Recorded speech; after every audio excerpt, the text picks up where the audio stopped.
system is the long-lost brother of the London system, and today I will show you a game displaying the power of the Colle system. In the London, the bishop usually ends up getting bullied by these pawns, but in this opening, it stays at home and waits for the right moment to strike. So let's begin. This is the setup we are aiming for, and we are going to get this setup almost every single time we try to get it. To get this setup, first play d4, e3, purposely blocking in your own dark squared bishop because this bishop will later become a hero. Then put this light squared bishop right here in this extremely powerful diagonal, and then complete this pyramid, develop your knights, and then just castle. Play queen e2, and now notice how every single piece is aiming at e4. And yes, that's exactly what we want. Why do we want that? Well, that's why I have this game to show you. So let's look at this game. The game starts with d4, d5, and knight f3, knight f6. And now white plays e3, blocking in this dark squared bishop. Black plays e6, copying us, but in this case it doesn't work for black because this bishop for black is a really good bishop, but in our case this bishop is waiting for us to play e3. And now white plays d3, bringing this bishop out to this really powerful diagonal. Now black plays c5, which is a really good move in all d4 openings. And what this move is threatening is to either trade the pawn or push forward, wasting a tempo for white. And white simply plays c3 with the idea that if black pushes, we can simply hop back, still controlling this very powerful diagonal. And if black takes our pawn, we can take with our e-pawn, opening up this dark square bishop. In both cases, we are doing pretty good. And now black plays knight c6, developing their knight out to a really good square. Now we play knight bd2, almost getting to our dream setup. And now black plays bishop e7, preparing to castle, developing another piece to the board.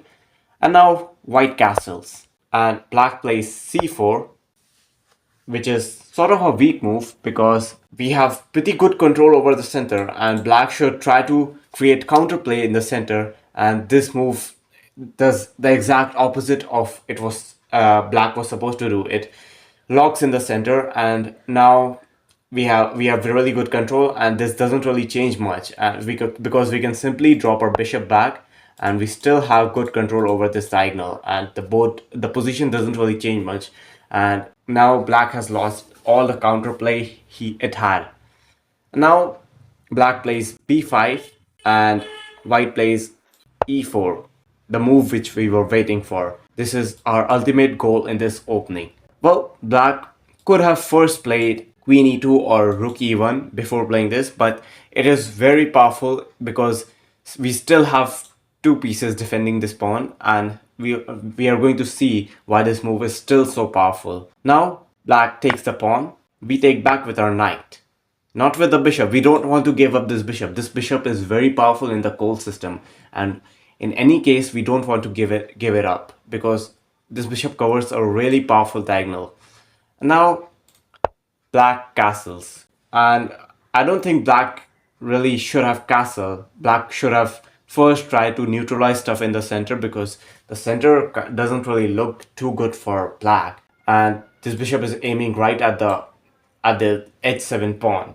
But black castles, and now we play queen e2, and now we delayed queen e2 to play it now, which is also fine because black didn't take it anyways. This move also comes with a really sneaky threat. When we look at this position, it doesn't really scream anything, but the threat here is that if black doesn't see what this move threatens, and they simply play something like this, we could actually just take this knight like this. They'll probably take with the bishop because they don't want to open up their king. And now we could play this amazing little move here, which displays the power of the Colle system. What this move does is that, first of all, we are threatening a checkmate on h7, and also we are attacking this knight. And they are going to have to defend the checkmate, and we are going to win this knight. So this is why black plays bishop b7, developing their bishop. And now we play knight f to g5. This move doesn't really threaten anything in the first sight, but this move is actually really powerful because first of all, we threaten to take this knight, and then once the bishop takes back, we can come in like this, and we are going to form a battery with our queen and a bishop over this h7 pawn. Now black plays h6, kicking our knight out, and we play knight f6 check. They are forced to take back with the bishop.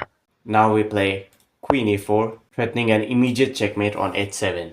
Black plays g6, stopping us from playing checkmate. Now we play knight takes e6, sacrificing the knight. And also, if black doesn't take our knight, we are forking these two pieces too. So black takes a pawn, and since they took our pawn, this pawn is completely defenseless, and we can simply take this pawn.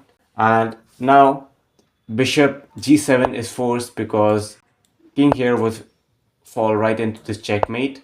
So bishop g7 is forced. And now the move is pretty obvious. We give this check. The only move for the black king is this. We give another check like this. And if the black king goes here, we win a bishop and probably another bishop right here. And so the only logical move left for black is this, defending this bishop. And now, how do we finish off this black king? Well, in the game, white played bishop h5, threatening this checkmate, not checkmate, threatening this check to win this bishop and probably this bishop too. Well, the only way for black to defend from this really powerful check is to play knight e7, blocking this queen from giving this check. And now the time for this bishop has come. And white plays bishop takes h6, threatening this bishop. Black defends the bishop with rook g8. And now, how do we completely finish this king off? We have three pieces in front of this king, and there has to be a checkmate somewhere. So white plays h4, threatening this checkmate, and black completely fumbles and plays bishop takes h6, which falls right into this checkmate, and the game is over.